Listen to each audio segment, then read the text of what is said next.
Even on the longest days of the year, Amy hopefully is already up and working when the sun rises over her Fonda farm. Little Jacob swings between a dozen cows during 6 a.m. milking.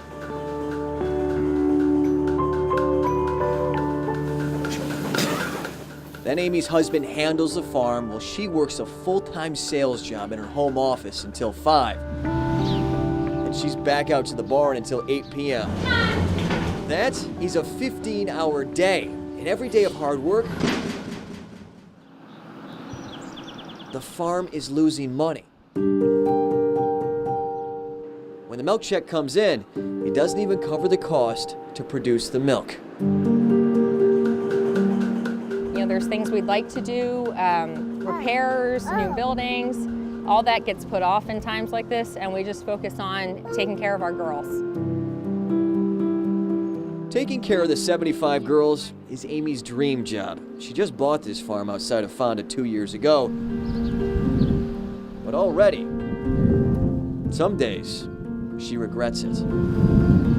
Sometimes. Yeah, it depends what day you ask me and what's occurring that day. But to us, this is what we want to do. Farming is a way of life, so you push through and stay positive. The hopefully say they couldn't sell the farm even if they wanted to. Wouldn't be enough to cover the debt. Nobody's buying dairy right now anyway. There are farmers who have sold all their cows and some of their equipment, and they're still in the hole. This is it. Yeah, so this is our main milk cow barn. Used to be filled with 250 cows. Used to be filled. The cows are gone now. We sold the cows back in August. A statement like that echoes in the empty barn. Doug LaGrange was one of the 1% that still farm. As opposed to some other jobs that might be just jobs, this is a lifestyle. It's a way of life. You know, I grew up here. It's eerie to see the empty stalls and motionless fans, the bushes growing up over all those awards they won for the quality of their milk. The roots of farming run so far back that there is a blue sign out front.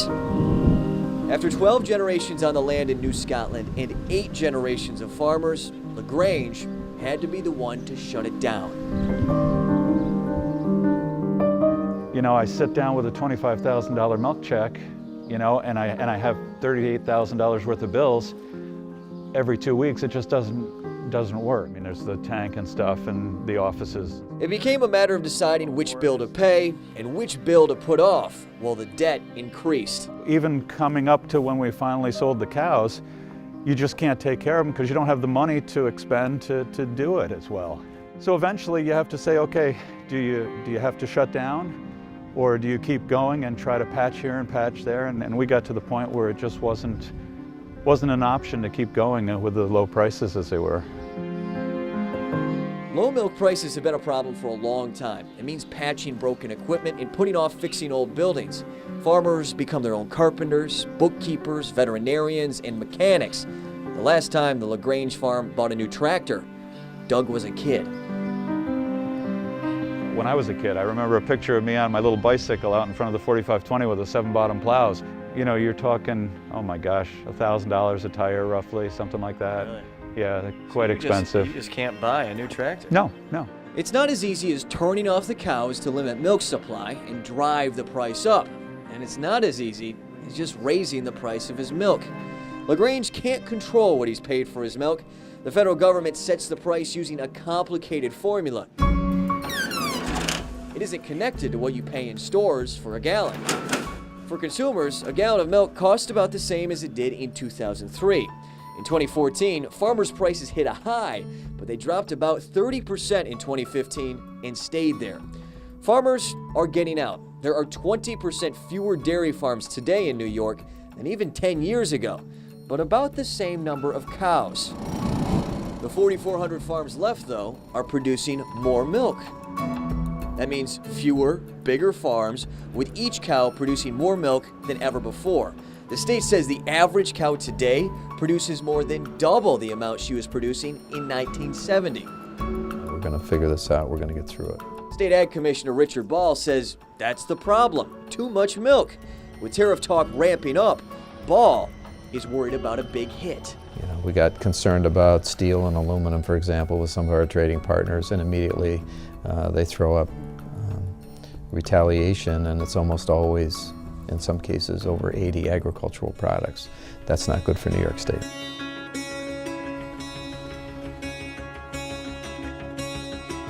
Ball is talking about China. Out of the countries that import dairy from the U.S., China buys the third most. The country announced its own 25% tariff on a wide range of dairy products taking effect in early July.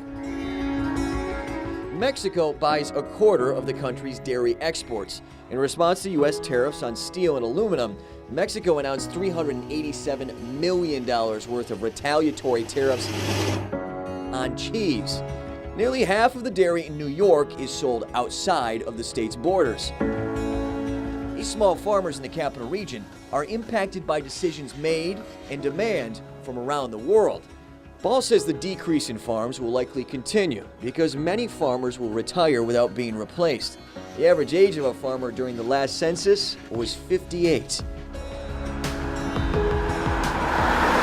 But Ball says the exodus doesn't need to continue in order to stabilize the market if small, medium, and large dairy farmers look in the mirror. Who's our customer? And what do they want? And are we meeting their needs? And I think this is where the dairy industry in particular has kind of gotten separated. We've been so good at what we do in production that we don't think about the consumer or what they want. Still, the state ag department is trying to get New Yorkers to buy more dairy through marketing and school programs. And in the past 2 years, the state has put $50 million into plants making dairy products like cheese and butter. Ball grew up a dairy farmer. He switched to farming vegetables and now sells produce at the Carrot Barn, a farm store in Schoharie. When I was 7 years old and got to help my grandfather milk cows, I was pretty excited. When I was 18, got my first full-time job working on a farm, got a paycheck, I was pretty excited. When I bought my own farm, after working for 20 years in agriculture, I was pretty excited. But I got to tell you, today I'm more excited than I've ever been about the future of agriculture, especially in New York. And there's no other state I'd want to do this in than right here.